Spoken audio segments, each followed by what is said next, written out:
Hey there, you doers. Today I'm going to be painting, or actually staining, these cedar boards. These are 1x6, 8-foot length cedar boards. And I'm replacing some cedar boards on the side of my house.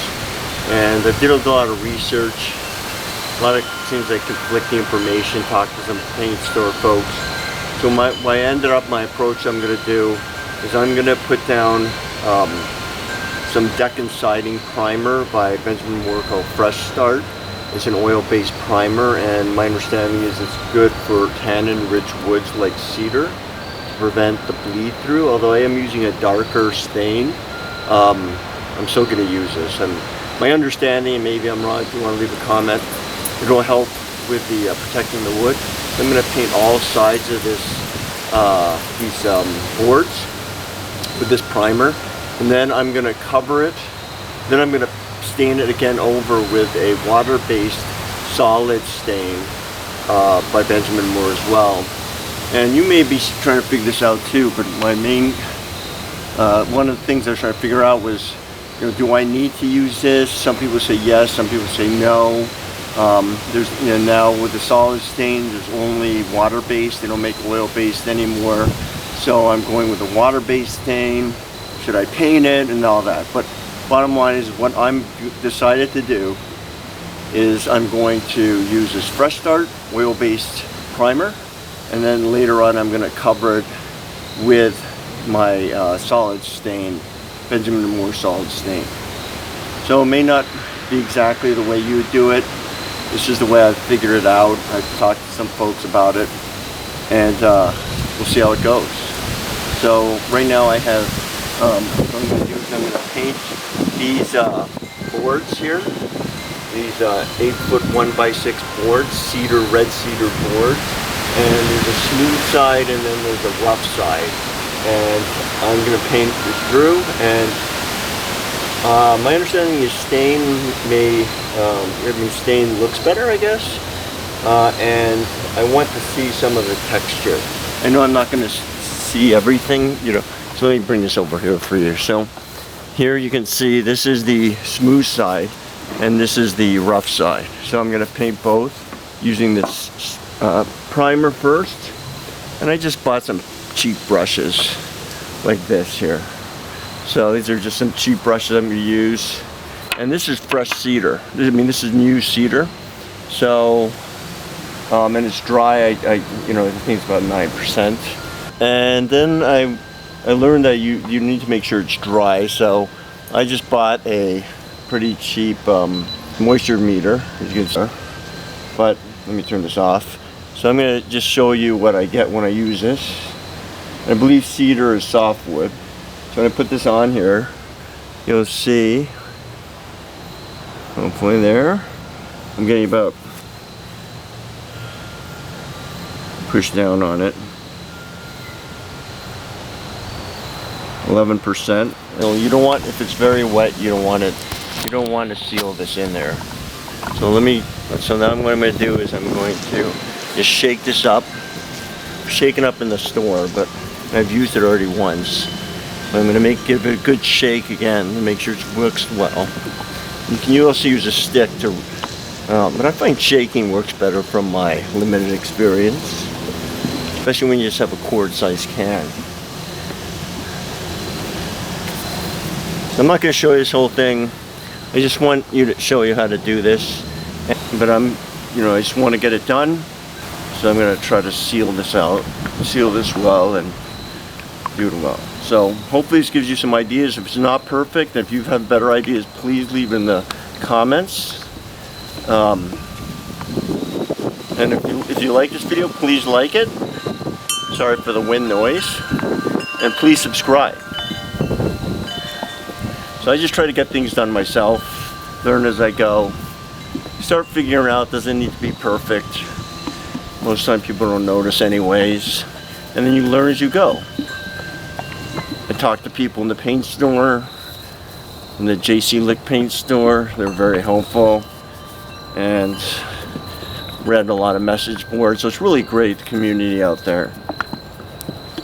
Alright, so I'm going to open this up. We're going to do a little painting.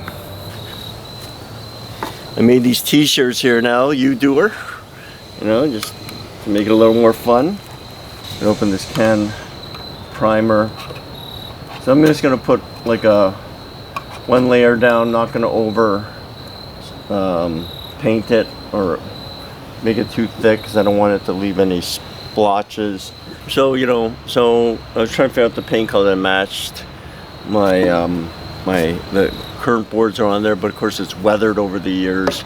So what I did was I did finally find this color here that looked close enough for my use. I bought a bunch of samples, and so then what I did was, so this is what the primer looks like once it's dry.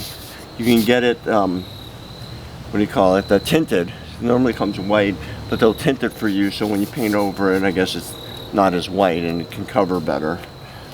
So you can see I tested different colors on here, redwood, you know, and some other colors here.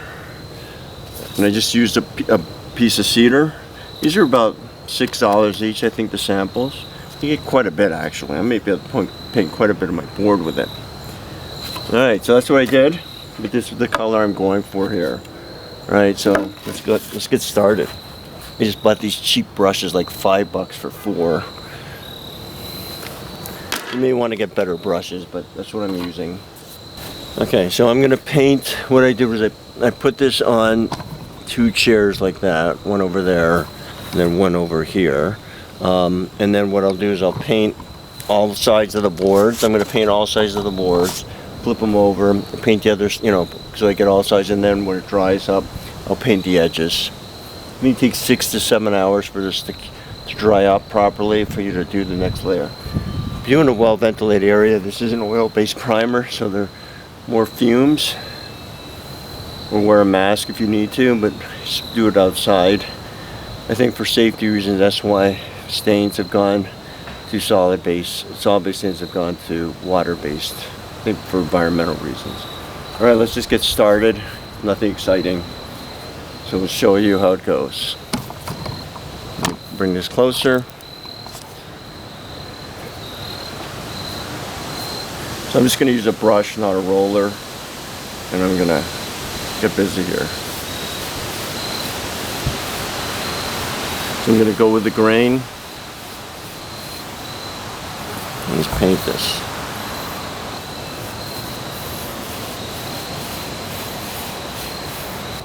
Again, if you have any comments, please leave your comments, and you know, maybe I'm doing this wrong, but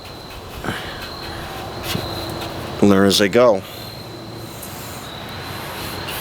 And this is going to be so high up, you won't even, I mean, it's not really that even noticeable. And I think I'm going to show the smooth side, so not this side. This side's going to be the side that's going to be exposed.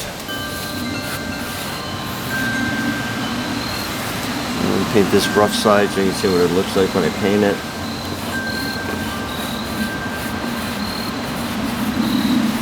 You can see all the contours.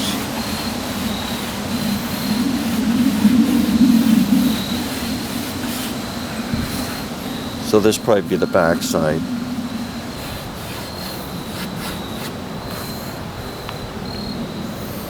Alright, I'm going to keep painting and I'll let you see how it turns out. I can see some lines here, so hopefully that cures away.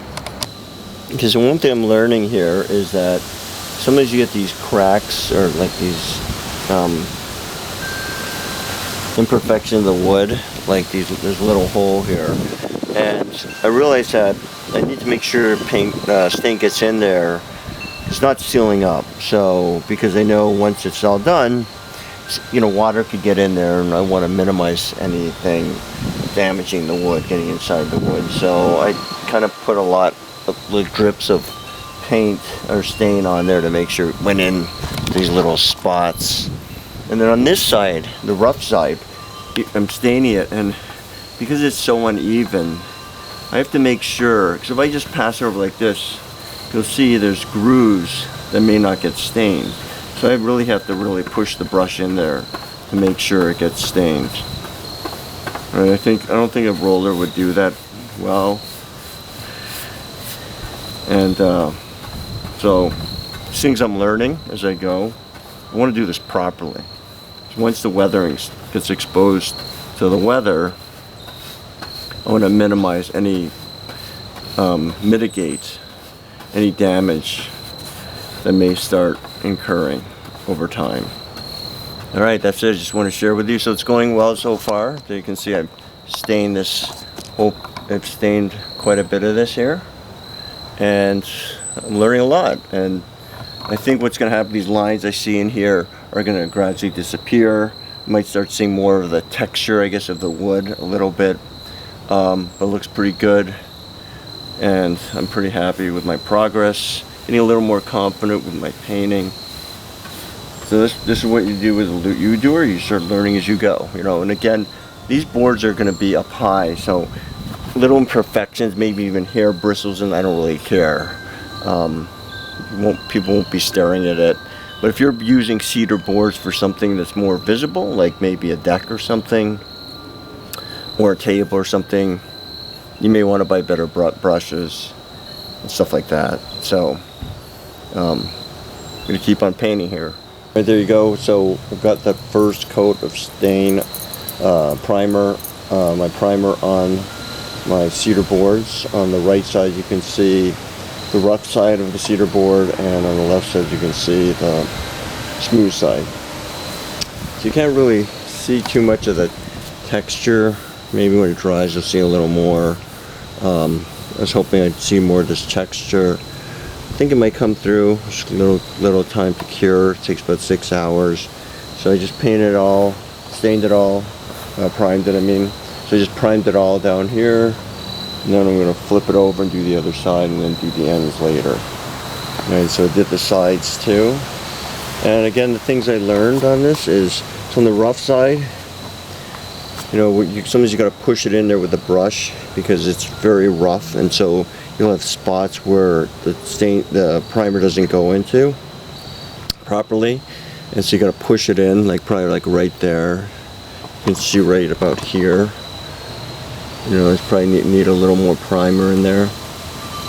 But on the smooth side, it's a little easier, but still you probably can miss little spots. And then when you get spots like this, sometimes they're bigger, like where there's a hole like that, I make sure primer gets in there.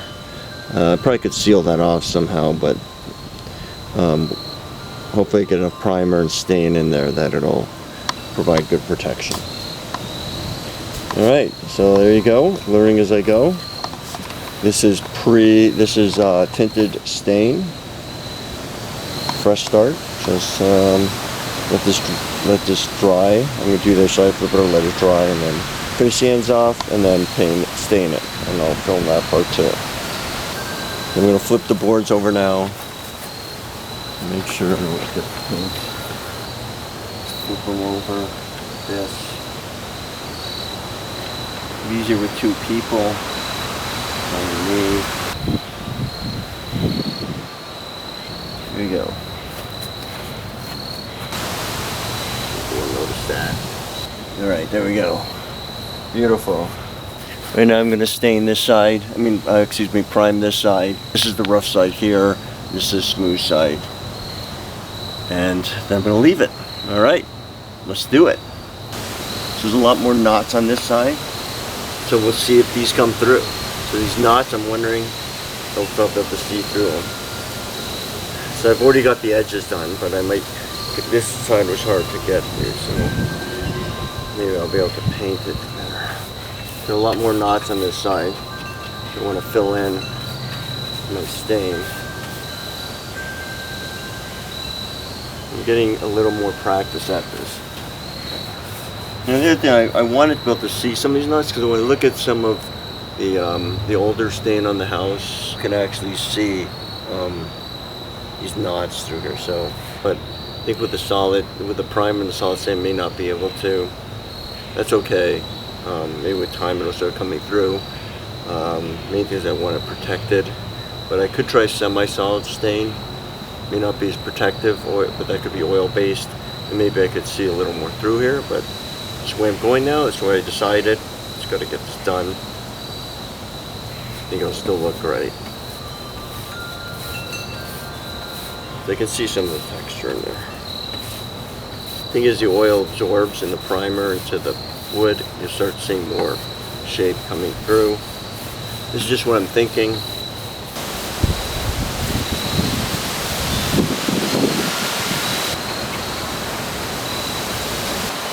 When you're painting outside, you realize that more debris falls on your stuff than you actually realize. Little pieces of tree or something. So all this stuff is landing on here. It doesn't bother me too much because I'm not worried about being perfect. I'm really feeding a lot of paint in here because I just wanted to make sure that these cracks are sealed. So I'm guessing if water gets in here, you want to protect it.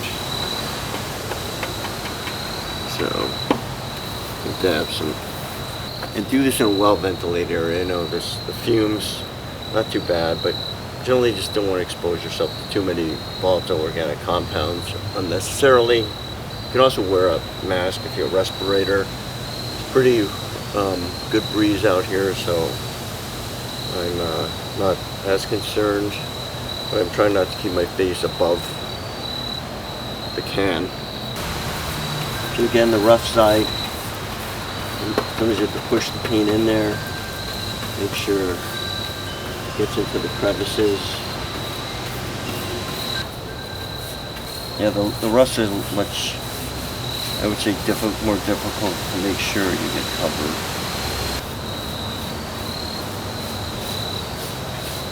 Alright, there we go. I've completed painting both sides, except the edges I got to do on the other side. You can see the rough side on the right, the smooth side on the left. It's pretty decent. Again, I got some debris on there, bugs and stuff landed on it, but I'm not too worried about it, as this will be up higher on the house. And next thing you need to do is let this dry for about 6 hours, and then I'm going to complete the edges, and then I'm going to paint.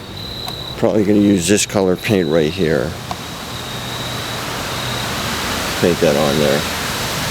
Alright, so you can see some of the knots are coming through. I think that's good. At least so you can see some of the texture right there. The texture's coming through. If you can see it right there. So I was hoping for. I can start seeing some of the texture of the wood. Exactly what I wanted. And yeah, hopefully now when I put the next layer on, I'll still see some of that. But we're going to let this dry, or I don't know if the term is cure, and then we'll paint. I'm going to paint all sides of it just to protect the whole wood.